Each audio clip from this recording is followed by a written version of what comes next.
is a way to support our healthcare workers. Today's video is going to all be about support for all the different healthcare teams that are out there working vigorously to protect us in danger, and we're going to say some prayers for them today.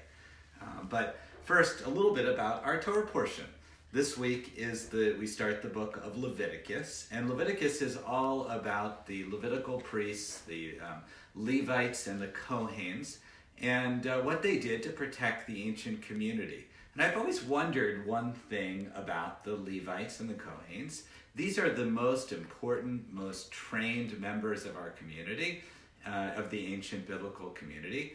And when they would go out to administer to the many things in the community, from regular daily sacrifices to people facing infections and other healthcare crises, they would go right up to the patients, right up to their homes, and really put themselves in danger. And I always felt a little bit of worry that they were doing this.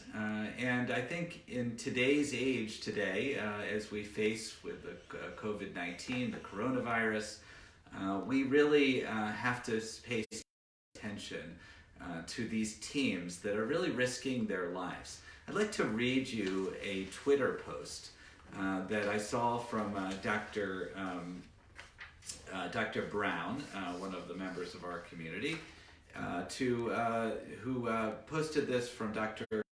Spencer.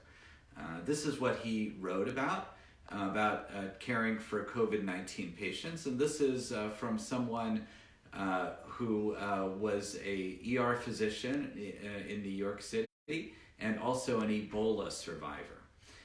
He wrote, he wakes up at 6:30 a.m. His priority is making a big pot of coffee for the whole day, because the place by the hospital is closed. Starbucks too. It's all closed. On the walk, it feels like Sunday. No one is out. Might be freezing rain or it's early. Regardless, that's good. Walk in for the 8 a.m. shift. Immediately struck by how the calm of the early morning city streets is immediately transformed. The bright fluorescent lights of the ER reflecting off of everyone's protective goggles. There is a cacophony of coughing. You stop, mask up, walk in. You take sign out from the previous team, but nearly every patient is the same, young and old. Cough, shortness of breath, fever. They are really worried about one patient, very short of breath, on the maximum amount of oxygen we can give, but still breathing fast. You immediately assess the patient. It's clear what this is and what needs to happen.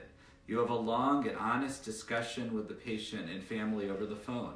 It's best to put her on life support now, before things get worse.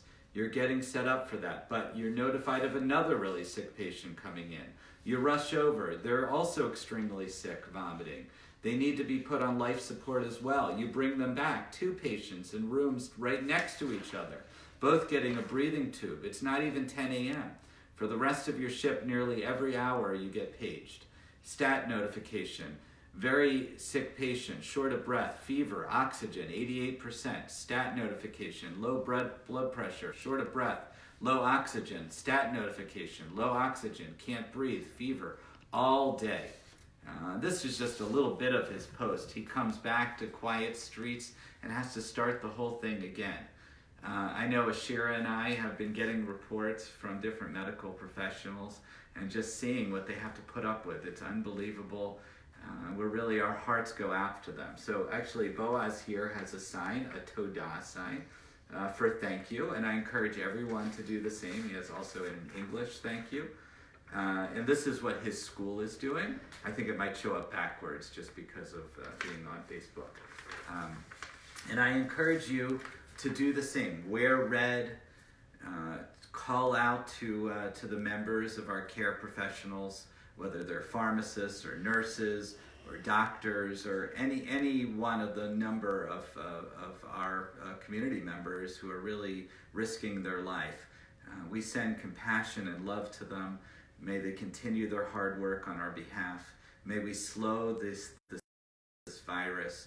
May we keep our families safe.